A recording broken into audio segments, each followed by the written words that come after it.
But speaking of legends, our guy Ryan Williams was hanging out with a legend, old Devonta Smith.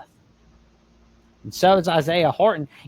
Williams and Isaiah Horton are amazing together. Like, I mean, if they are being this awesome on air and off air, I can't wait to see what they can bring on the field together. I mean, Horton heard the Absolutely. Tide calling him from Miami last year. He heard Gruden calling for him. He hears Devonta Smith giving that advice. And I'm gonna tell you right now, it's gonna be a lot of fun. And Ryan Williams loved it. And he says, quote, and he tells Reese Davis on last week's edition of the College Game Day podcast, it was just learning from a guy that really defied a lot of the odds. Like, he's an amazing football player, but he's an even better person. So just for him to accept me and us being able to bounce ideas off each other and really get after it, those couple days were super fun. And I learned a lot. I've been playing it ever since. I'm just super excited for this season. Smith, who's gaunt, 6 foot and 170-pound frame, makes him an anomaly in the NFL. He's Alabama's all-time leading receiver with school records in receptions, yards, and touchdowns. 235 receptions, 3,965 yards, 46 touchdowns after racking up 117 catches for 1,856 yards and 23 touchdowns during his 2020 Heisman Trophy senior campaign.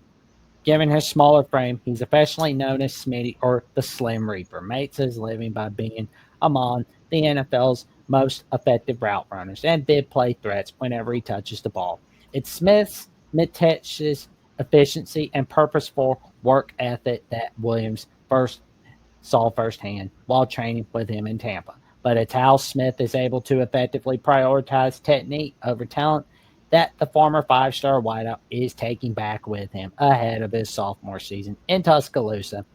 Ryan Williams says everything that Devonta Smith does is very deliberate.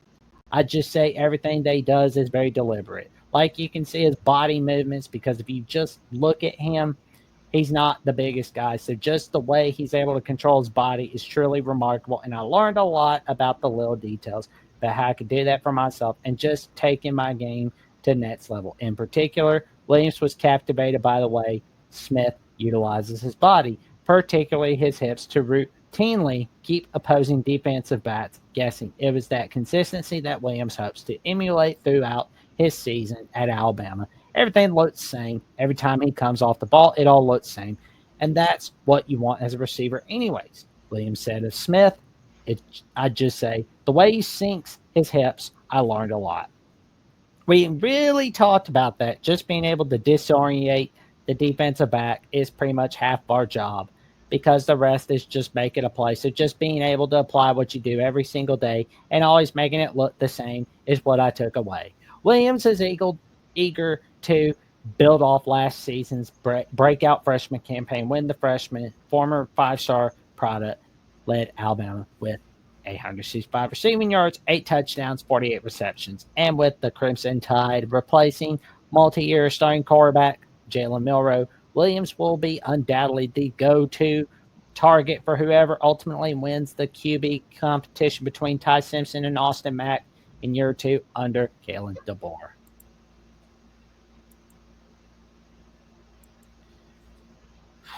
Coach, how you feeling about Brian Williams and Isaiah Horton hanging out with Devonta Smith?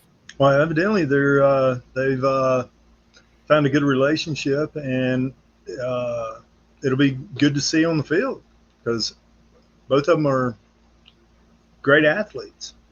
And if you can have somebody that can, I mean, if you got two guys that can occupy the secondary, I mean, uh, that's a great situation to be in. Because you can't just focus on one and create a scheme to stop one. Now you got to stop two.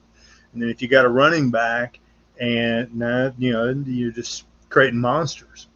But I think for Alabama, I'm looking more. I want to see a tight end. I want to see something going on with the tight end, and because I think that is the hidden dimension.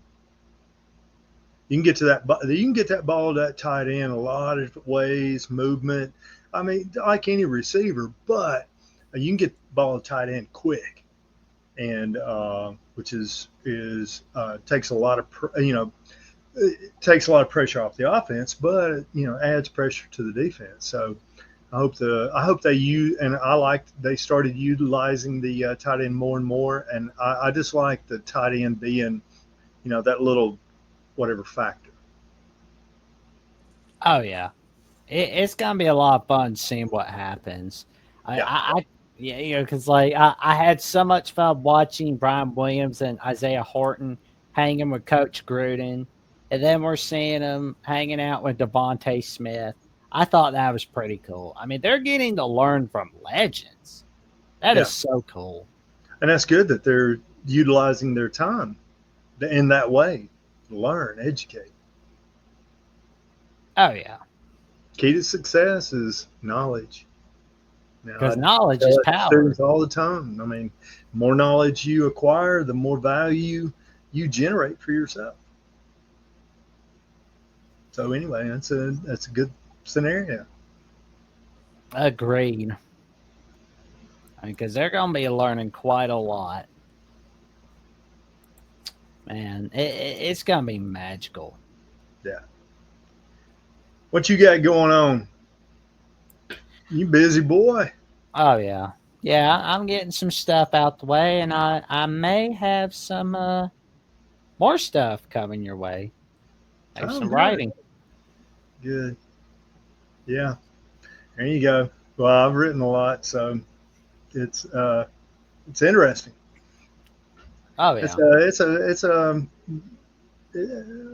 you have to learning to write and writing it requires a little discipline, requires a little bit of imagination, requires reading is easy, but writing and creating and taking somebody to get them to read your words and understand what you're saying is it's a talent. It's not easy. For sure. Like, for example, the summary I'm writing on this show for a friend who Yeah, does the USC Primetime Live show, Trojans Wire. He makes all kinds of magic. Let's put it that way. yeah, yeah. But not But everybody can write. Not everybody can write. I mean, well, I don't mean it that way. We learn to write as kids and stuff like that, but being able to take thought and putting it down on paper in a way that people can understand and comprehend is that's a higher order of skill. yeah, Now I'm getting in the realm of educator and philosopher. So that's all anyway, right.